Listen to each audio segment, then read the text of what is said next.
Hi, I'm Nick Holland, the Bronte biographer. Welcome to the House of Bronte. In today's episode, we're going to look at the Brontes' pen names. Why did the Bronte sisters have to use male names to get published? And why did they choose the pseudonyms they did?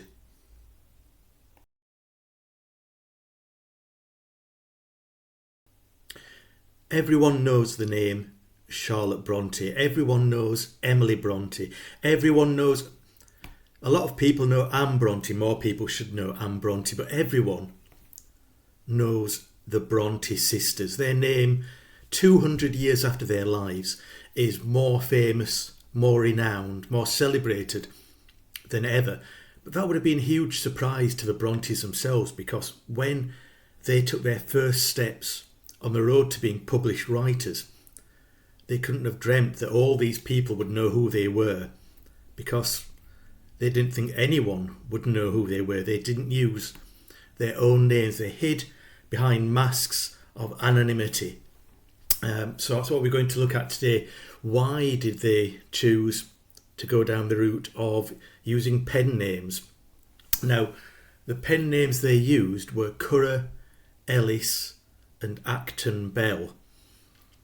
Charlotte Bronte became Currer Bell, Emily Bronte became Ellis Bell, Anne Bronte became Acton Bell. So you see, they kept their own initials, but nothing else that would give their real identities away. They wanted to keep their identities hidden. So we'll look at why, what societal or literary pressures were on them to make that choice, and if they were pressures from within that family unit, the three writing Bronte sisters themselves.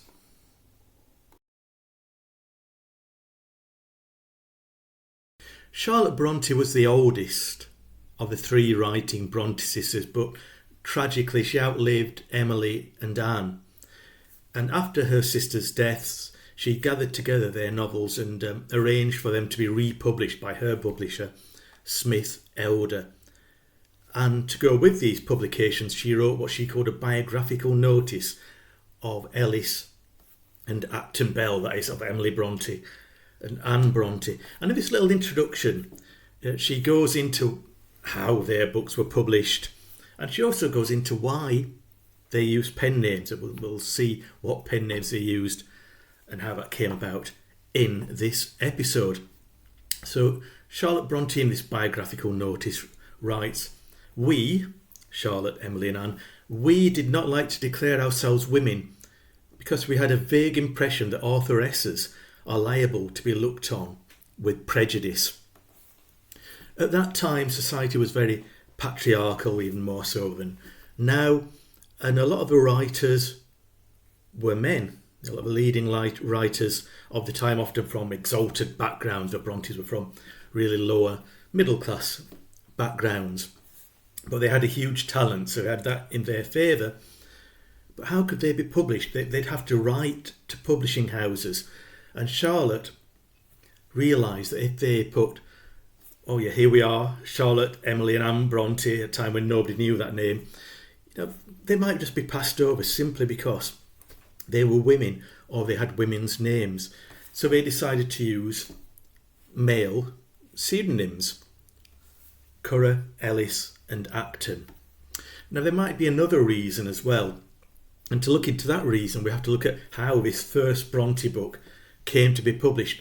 Now the first ever published Bronte book wasn't a novel, it was a collection of poetry, and it's called Poems by Currer, Ellis and Acton Bell. So it's a collection of poems by all three Bronte sisters, and it was published by Ayrton Jones in 1845, and that was the first ever Bronte writing gathered together and printed and sold to the public. So it's a really important book. And how did it come about? Again, we get the information from Charlotte's biographical notice. Now, by 1845, the Brontes had really failed in their ambitions at the time to open a school. They wanted to open their own school because they had qualifications, they had the experience to do that. But nobody would come to Haworth, nobody would come to the parsonage and send their children to the parsonage to be taught at the Mrs. Bronte establishment, as they planned to call it. So what else could they do? They loved writing, they'd been writing since an early age. But there was a real catalyst moment that led to this book and all the subsequent Bronte books. And Charlotte one day was looking around the house. She opened a drawer, maybe it was a drawer she shouldn't have opened, and found a collection of papers. And she says that she recognised it was her sister Emily's handwriting. They'd all been writing together, they'd seen their handwriting many, many times. They'd shared poetry and prose many, many times since their childhood. So Charlotte read this, she said, of course I knew Emily wrote poetry, but I didn't know that she wrote poetry like this. She was amazed at this collection of poetry from Emily. She said it had a power that she'd not seen before. It wasn't like women's writing, as Charlotte herself said there. It had a real power to it. It was like nothing else she'd ever seen from Emily. And Emily Bronte was an incredible poet. She was the best poet amongst the Bronte sisters, without a doubt. And Charlotte found Emily's hidden poetry stash. She'd read lots of Emily's poems that she'd been happy to share, but these poems had been hidden away because they had Emily's real deep thoughts and feelings within them.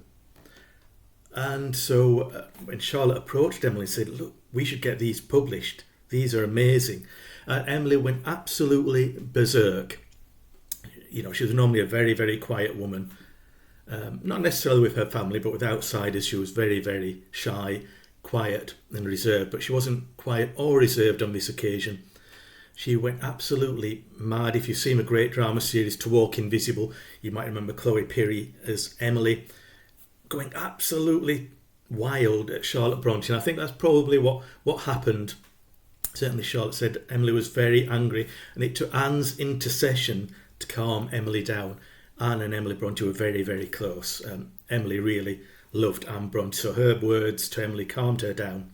And eventually she agreed with Anne and Charlotte to publish these poems, but they published a joint collection because Anne and Charlotte wrote poetry as well. It wasn't as good as Emily's, to be fair. Anne Bronte can write some fine poems. Charlotte's poems are often very long.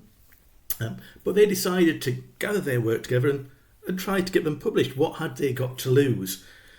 Well, that's when Emily said what they had got to lose, their anonymity. They were all shy people, Emily the most, but they were all very shy women growing up in a parsonage. Their father was a vicar, a rector at Haworth. What would people think if they saw this poetry, this amazing poetry? It would be totally unexpected from them, and people would look at them differently. People might look at their father differently. And Emily didn't want that privacy to be invaded. So she said, we need pen names. We need to be anonymous. We don't need to be the Bronte sisters. We need to be something else. And that, coupled with Charlotte's recognition that women are likely to be prejudiced against from publishers, made them choose pen names. Now, this wasn't uncommon for women writers.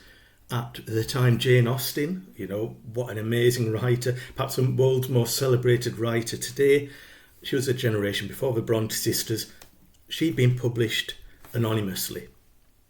Other writers, other women writers at the time, were using pen names. So we get George Eliot, the writer of the brilliant Middlemarch, amongst other books, other great books. We still know her as George Eliot, still using the pen name when she was Mary Ann Evans. Women were writing under male names or under completely anonymous names.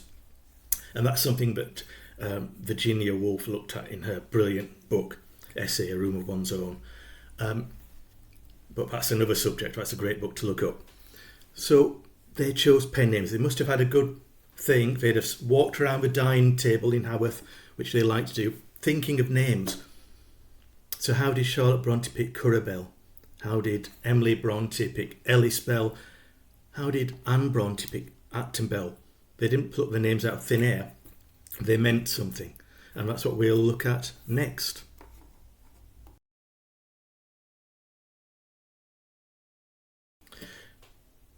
We'll begin alphabetically. Let's look at Anne Bronte, who became Acton Bell for her poems, and then for her subsequent novels, Agnes Grey and The Tenant of Wildfell Hall. Now, Acton. Who was Acton? Or where was Acton, possibly? Because there are two options for Anne, really, I think. It could be a woman, a writer, called Eliza Acton. She was a writer, a female writer, who was using her own name at the time of the early 19th century.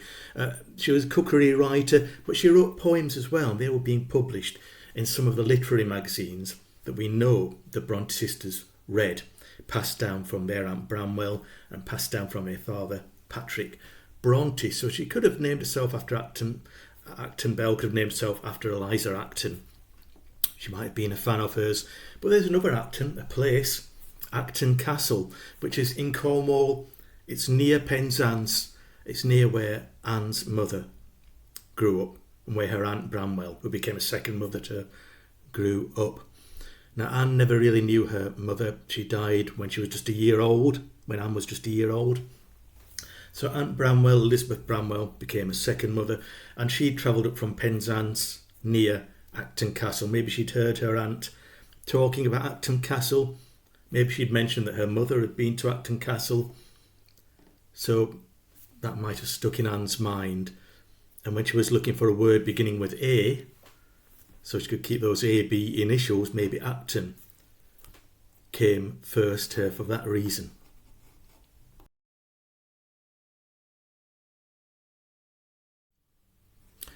Charlotte Bronte chose as her pen name Currer Bell. So who was Currer, or why choose Currer? I think this one is, to my mind, is a clear choice. Because when Charlotte's mother, Maria, died in 1821, Charlotte Bronte was just a little girl at the time. And Maria had a long, protracted illness. It could have been cancer, it could have been septicemia after the birth of Anne Bronte, but she had a long, very painful illness. And Patrick Bronte, who wasn't a rich man, he had a good, respectable job, spent all his money trying to find a cure for his wife. And he went heavily into debt, which was a really problematic thing at the time. He could have ended up in debtor's jail. He could have been ruined. His family could have been ruined. But people rallied round. Aunt Bramwell probably was one of the people who gave him some money to help pay off his debts, amongst others, amongst other friends within the clergy. But there was one woman in particular who was renowned for helping poor clergymen in need. Patrick Bronte wrote that to a friend after the event that he was saved by a gift of £50, which was, a huge amount at this time, really. In real terms, that could be like £20,000-30,000 in today's money. And he wrote he was helped by a benevolent individual, a wealthy lady from a North Riding of Yorkshire. And it seems very likely that this benevolent individual was a woman who was renowned for helping poor clergy, and she was called Frances Mary Richardson Currer, Frances Currer. So Currer had saved the Bronte family, and I'm sure Patrick would have told his children about that when they were old enough to understand. Now, Miss Currer lived at Eshton Hall. Charlotte actually worked near there when she worked as a governess for a brief period at Stone Gap, which was very close to her, so she could even have met her.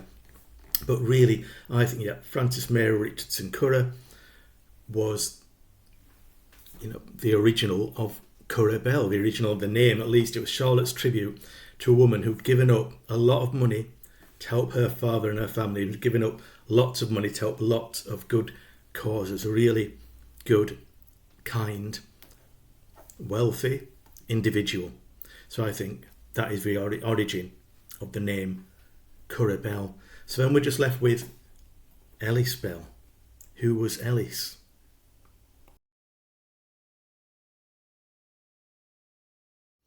Emily Bronte, whose idea it was initially to use pseudonyms to hide behind a mask of another name, chose Ellis Bell. So why Ellis? She had a sister. We know there are 3 Bronte sisters. There were 5 Bronte sisters and a Bronte brother, Branwell. The 2 oldest Bronte sisters, Maria and Elizabeth, died in 1825 after contracting what they called consumption, what we call tuberculosis, a horrible illness that claimed a lot of pupils' lives at Cowan Bridge School. It's incredible to think today. So many children dying.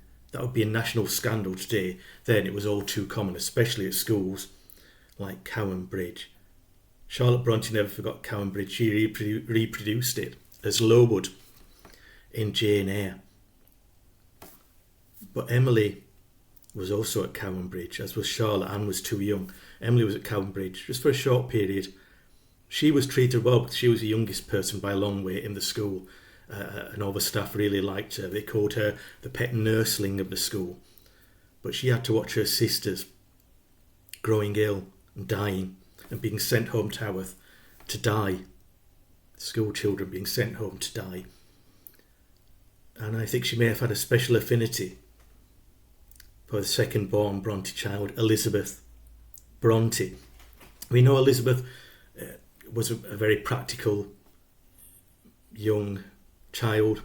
It was Elizabeth, we hear, that led the Bronte, her younger siblings, the Bronte siblings, on moorland walks. She'd hold hands with them, maybe hold hands with Emily, who loved moorland walks. She did it all her life.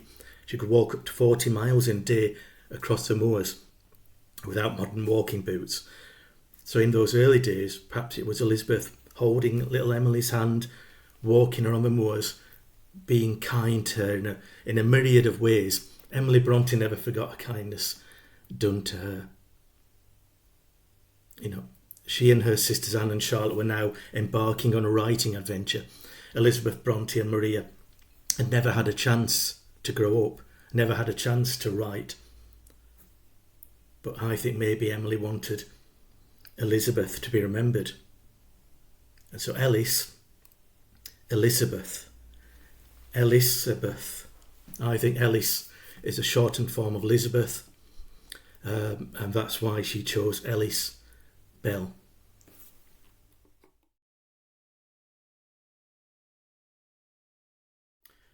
So there we have 3 possibilities for Currer, Ellis and Acton Bell, or at least the first names. So why Bell? Why substitute Bronte for Bell? It could be the bells of the church. They lived in the parsonage next to the church. They've heard church bells a lot. Could be. Perhaps it could be their father's assistant curate, Arthur Bell Nichols. Charlotte eventually married Arthur Bell Nichols, but she didn't seem to hold him in such high regard at this time. But I think there's another reason, potentially. There was a brother, of course, at the time, Branwell Bronte. Patrick was his real first name, but they called him his middle name, Branwell Bronte. Branwell couldn't be in their writing ventures, their writing plans, couldn't be in any of their plans at that time, because by this time he was addicted to alcohol, he was addicted to drugs. He was in a really bad place mentally and physically. Charlotte had been very, very close to Branwell in their childhood, but that had all changed. They'd become estranged, and so Branwell Bronte was estranged from his sister's plans. Charlotte later on, he didn't know they'd written books. He had no idea they were writing. That's a state he was in. But perhaps they wanted to include him in some way. So Branwell, first letter of his name B, last 3 letters E-double-L. Just took the ran W out of the middle, kept the start and end. Branwell becomes Bell, B-L. So maybe Bell, the surname they chose, was a tribute to Branwell, their brother. It was also their mother's maiden name. It was a tribute to them in their writing. So then we have Charlotte Bronte, Emily Bronte, Anne Bronte, Currer Bell, Ellis Bell, Acton Bell. Those are the names they set out in front of the world when they sent their poetry manuscript off. Their poetry got published. It sold 2 copies initially. Got some good reviews. People didn't buy it. The poetry wasn't selling much at that time. But it was a stepping stone. It was a stepping stone to their next venture. They kept the pseudonyms, but their next venture was novels. Agnes Grey, Wuthering Heights, The Professor from Charlotte Bronte, and then Jane Eyre. Great novels that changed world of literature forever. But at the time, still, the authors were known as Currer, Ellis and Acton Bell. Today we know their real names. We'll look at that in a future episode.